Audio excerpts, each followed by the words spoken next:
Hi, my name is Sammy Hasten, and this is my Lab 4 presentation for macroscopic view of circuits. The purpose of this lab was to predict the behavior of circuits containing resistors in series and parallel, measure actual voltage and potential difference, and examine the behavior of both ohmic and non-ohmic resistors and capacitors. The physics principles used were the loop rule. This rule focuses on energy conservation and states that for a complete loop, the overall potential difference is equal to 0, and the node rule. This rule focuses on current conservation and states the overall current going in equals the overall current going out. The series circuit of part 1 shows a circuit with 2 ammeters and 2 1.5 volt batteries, a 47 ohm resistor, and a 100 ohm resistor. When you do the calculations of I equals V over R, you get 0.020 amps, and the ammeters on the screen also read that as well. When you had the broken circuit, this is where there is no current flowing because the circuit is open. The ammeter reads 0 amps, and the voltmeter reads the potential difference, which is the negative of the battery voltage. And again, there's no current, so the ammeter is not reading anything, which is 0. And then another part of the first step was to measure the potential difference all around the circuit. And the recorded voltmeter measurements are in each picture, but it is important to note that the delta V equals 0. And this is because of the loop rule. Pictured here is a graph that was showing from the previous slide for the loop rule.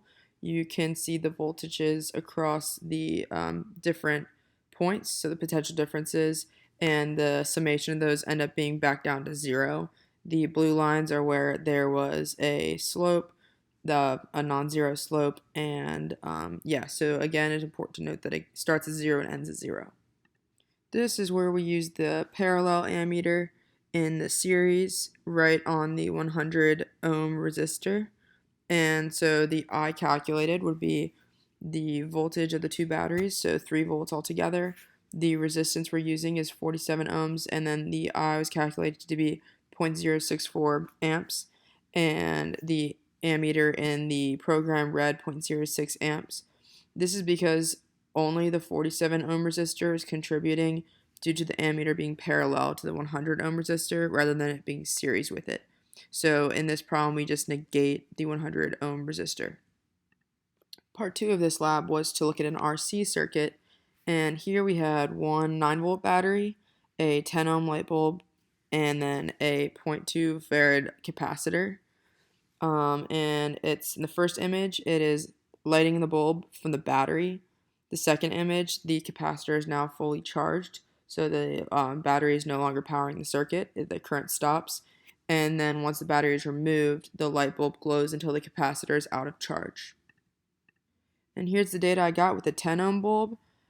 So the charge time it took for the battery current to flow and fully charge the capacitor was 19.17 seconds. And then for the battery to be removed and the capacitor to charge the series, discharge time was 19.62 seconds. This is the data for the 20 ohm light bulb. And here it took a charge time of 38.40 seconds to charge the capacitor, and then it was a discharge time of 39.18 seconds. And part 3 of this lab was to collect 20 seconds worth of data and write down the voltages for those seconds by clicking through the simulator.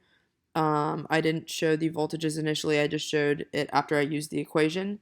But you have the slope of negative 0.1656, and then the y-intercept is 0.009, and the line is a linear line, and I'll go further into this data in the next slide.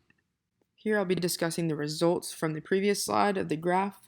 The expected RC was R times C, which would be the 30 ohms, times 0.2 farad, which gives us 6 seconds. And the observed, if we use the data from the previous graph, we have our ln of delta V over delta V initial equals negative 0.1656 t plus 0.009. And with RC, you do negative 1 over the slope, which gave us 6.039 seconds. And our after calculating the percent error, I got 0.65% error. And in conclusion, if I were to do this lab in real life rather than use a simulated ammeter, I would have seen that the real ammeters have resistances of their own, and messing up calculations would occur due to just an unideal environment.